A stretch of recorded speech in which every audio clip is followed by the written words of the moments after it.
क्या फरमाया नबी करीम सल्लल्लाहु अलैहि वसल्लम, हलाक हो जाए शख्स जिससे अपने माँ बाप को बुढ़ापे पाए उनकी खिदमत न करे। आज सैकड़ों के माँ बाप बूढ़े होकर अपने घर के बिस्तर पे पड़े होंगे। हमारे कपड़े अच्छे, हमारा लिबास अच्छा, हमारा बिस्तर अच्छा, हमारे खाने की जगह अच्छी, हमारी प्लेट अच्छी, हमारा दस्तरखान अच्छा। अजीजों, बूढ़े बाप का वालदान थूक से भरा हुआ, बलगम से भरा हुआ। हमें किंगाट आती है ना जी अपने बाप के बलगम को फेंकने से। हमें किंगाट आती है ना जी अपने बाप के थूक को फेंकने से। हमें किंगाट आती है ना अपनी माँ के बालों से जून को निकालने के लिए। हमें किंगाट आती है अपनी माँ की गलाजत को साफ करने के लिए। अल्लाह के बंदो, ये वही माँ बाप थे जी, तुम बचपन में अपने जिस्म को पूरी गलाजत से भरा लिए थे, बगैर किसी किंगाट के अपने हाथों से धोई दीजिए। ये वही बाप है।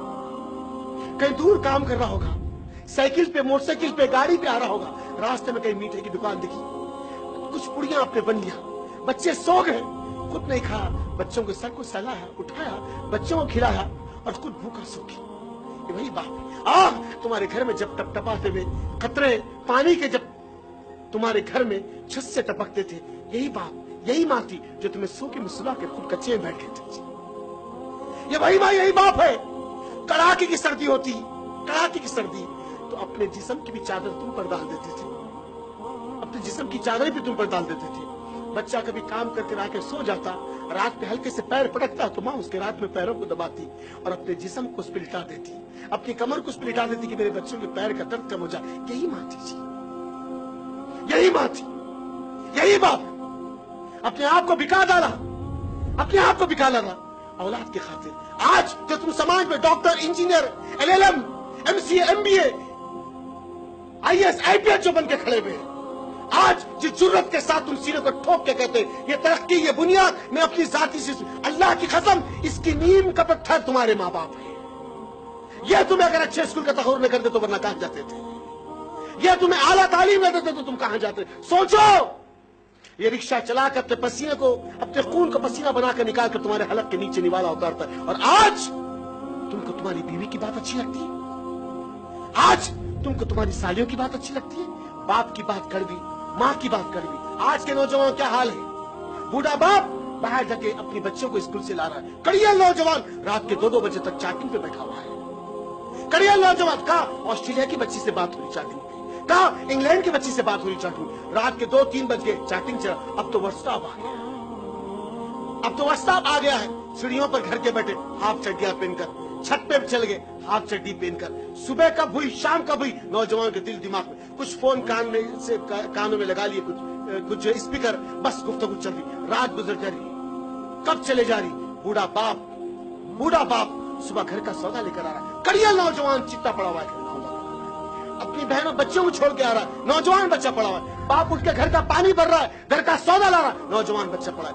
माँ उठ के घर में खाना पका रही है, घर को झाड़ू दे रही है, घर के बर्तन धो रही है। कड़ियल नौजवान बच्ची कहां से आई? इंटेलेक्चुअल लोगों के दरमियान में रहने वाली, IT कंपनी में काम करी है। उसका कैलिबर यह है कि वो उस सोसाइटी को मेंटेन करती है जहां पे रिश्तों की कोई अहमियत नहीं है। वो रात के 3-3 बजे काम करके थकी भी है। इस बात की दलील नहीं होगी। क्या फरमाया? हलाक हो जाए वो शख्स, कान के पर्दों को सुनकर यह हदीस सुना। क्या फरमाया? हलाक हो जाए शख्स जिससे अपने माँ बाप को बुढ़ापे पाए उनकी खिदमत न करे। बच्ची अच्छी नोटों की कट्टियां ला रही है, 30-40 बेसिक सैलरी हो रही है। मेरे दोस्तों, उसकी अना, उसका तकब्बुर, माँ को झिड़की दे देना, बड़े भाई को ढकल देना, बाप को आंखें दिखाना, क्यों? हरे नोटों की चाल और थमक ने रिश्तों की अहमियत को भुला डाला, रिश्तों की अहमियत को भुला डाला। क्या फरमाया नबी करीम सल्लल्लाहु अलैहि वसल्लम? हलाक हो जाए वो शख्स, बर्बाद हो जाए वो शख्स जिससे अपने माँ बाप को बुढ़ापे पाए उनकी खिदमत न करे। तुम तो इंग्लैंड में पड़े हुए, तुम तो ऑस्ट्रेलिया में है, तुम्हारे एक टेलीफोन को तुम्हारी माँ तरस रही है। तुम्हारी आवाज को सुनने के लिए ईद जैसी ईद चले जाती, माँ को सलाम तक नहीं कर सकती। ईद जैसी ईद चले जाती, बाप को सलाम तक नहीं करती। नफरत और अदावत दिल में इतनी आ गई, बड़े भाई से झगड़ा हो गया तो छोटा भाई अलग होगा, बहन से झगड़ा होगा तो माँ बाप से अलग हो गए। सोचो दोस्तों, यही कोख तुम्हारी औलाद को भी जलेगी। अगर यही अमल तुम्हारी औलाद जब तुम्हारे साथ करेगी तुम्हारे दिल पर क्या गुजरेगी। गौर करो, गौर करो दोस्त साथी। अल्लाह के रसूल सल्लल्लाहु अलैहि वसल्लम बैठे हुए, एक मरतबा सहाबा नबी करीम सल्लल्लाहु अलैहि वसल्लम के सामने कहा, अल्लाह के रसूल सल्लल्लाहु अलैहि वसल्लम, हम अपनी मेहनत की कमाई यानी हम अपना माल सबसे पहले किस पर खर्च करें। अल्लाह के रसूल सल्लल्लाहु अलैहि वसल्लम, हम अपना माल किस पर खर्च करें। ये सहाबा आके नबी करीम सल्लल्लाहु अलैहि वसल्लम से सवाल करते, कहते अल्लाह के रसूल, हम अपना माल किस पे खर्च करें, हम अपना माल किस पे खर्च करें, हमारे माल के हकदार कौन है सबसे पहले। तो मोहम्मद सल्लल्लाहु अलैहि वसल्लम ने फरमाया, मैं कहूं या वही का इंतजार करूं। ये कहना था जिब्रील कंदनात नबी के कल्ब पे वही लेकर आए। अल्लाह के रसूल सल्लल्लाहु अलैहि वसल्लम, लोग आपसे पूछते कि इनकी मेहनत के, इनके माल के सबसे पहले हकदार कौन है, तो कह दीजिए अल्लाह कह रहा है, कह दीजिए इनके माल के हकदार इनकी बीवी, इनके बच्चे, इनके रिश्तेदार नहीं। क्या कह रहा अल्लाह ताला, इनके माल के सबसे पहले हकदार इनके माँ बाप हैं। आज साल में एक बार एक साड़ी बना देना, 500-600 रुपए ईद के दिन रख देना और कुछ सौदा दे देना, हम बड़ी बात समझते दोस्तों, हम बड़ी बात समझते।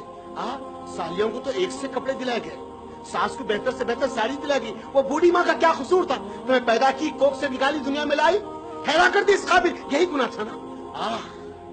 अजीजों दोस्तों, एक बाप एक माँ 8, 9, 10 बच्चों की तरबियत करते, पालते, पोसते, इस काबिल बनाते, इस कैलिबर पे लेके चले जाते कि वो समाज में ठहरने काबिल बन गए, लोगों को आंख में आंख मिला के देख रहे हैं, बेहतरीन प्रॉपर्टीज के मालिक बन गए, बेहतरीन इल्म के मालिक बन गए, सोसाइटी बहुत बड़ी इज्जत हो गई। 8-10 बच्चे, 8-10 बच्चे। अफसोस, एक शहर का ऐसा आदमी है, एक शहर का ऐसा आदमी है, मैं उसका नाम लेना नहीं चाहता, जिसकी आज शहर में प्रॉपर्टी करीब करीब 2000 करोड़ की होगी। तो ऐसा आदमी, उसकी माँ आज पुराने शहर के कई लोगों के पास अपने 2 वक्त की रोटी मांगते फिर रही। मैं उसका नाम लेना नहीं चाहता। अफसोस, दर अफसोस की बात, हलाक हो जाए शख्स, हलाक हो जाए शख्स। ये 8 और 10 बच्चे पाले पोसे बड़े कर दिए माँ। मेरे अजीजों, मेरे दोस्तों, जब यही बूढ़ी माँ, यही बूढ़ा बाप कभी बीमार पड़ जाए तो 8-10 बच्चे एक भाई के घर में मीटिंग करेंगे। छोटा भाई बड़ा भाई सब एक साथ जमा हो गए, सबके बीवियां हो गए, चाय आ रही है, बिस्किट आ रही है, थम्स अप सब खुल रहा है। बाप दवाखाने में आखिरी सांसें ले रहा है, भाइयों में गुफ्तगू हो रही, दवाखाने में वक्त कौन देगा। भाइयों में गुफ्तगू हो रही, दवाखाने का बिल कौन बनेगा। भाइयों में गुफ्तगू हो रही, घर के किससे टिफिन जाएगा। अजीजों दोस्तों साथी, कभी गौर करें, कभी गौर करें, 8-10 बच्चे जिसमें कोई एक बीमार पड़ जाता तो माँ और बाप मीटिंग नहीं करे आपस में, कभी मीटिंग नहीं करे, ये नहीं कहे कि किसके घर से टिफिन जाएगा, ये नहीं कहे दवाखाने का बिल कौन बनेगा, ये नहीं कहे कि वक्त कौन देगा। दवाखाने की सीढ़ी पर बैठ जाते, डॉक्टरों के पैर को पकड़ लेते, डॉक्टर साहब हमारे बच्चे को बचाओ, कब कपाते, हाथ में पुलिस के सामने लग जाते कि अल्लाह मेरी भी उम्र मेरी औलाद को दे दे। मेरे अजीजों, मेरे दोस्तों, ये वो माँ बाप है जो अपने खून से तुम्हें सींचा, अपने खून से तुम्हें सींचा। वक्त के थपेड़ों ने आदाब और अखलाक को बुला दिया, एहसासात को बुला दिया। याद रखो, याद रखो, याद रखो, अल्लाह के रसूल सल्लल्लाहु अलैहि वसल्लम ने फरमाया, जो शख्स लोगों का शुक्रगुजार नहीं, वो अल्लाह का भी शुक्रगुजार नहीं बन सकता, वो अल्लाह का भी शुक्रगुजार नहीं बन सकता। तो हम शुक्रगुजार बनने वाले बने, अपने माँ बाप के साथ एहतराम से, इज्जत से पेश आने वाले बने, मोहब्बत से पेश आने वाले। हाँ, क्यों गाली दे दे, झिड़क दे, मार दे, उनके कदमों के नीचे जन्नत है। याद रखिए, हाँ, एक अमल को छोड़ के तमाम अमल करने की इजाजत दी गई। वो अमल है, अगर माँ बाप तुम्हें शिर्क की दावत दे तो ना करें, माँ बाप तुम्हें बिदअत की दावत दे तो ना करें, लेकिन तमाम उमूर में उनके मामलात को मानते रहे, उनके माँ बाप, और उनकी रजा में अल्लाह की रजा है, अल्लाह की रजा है।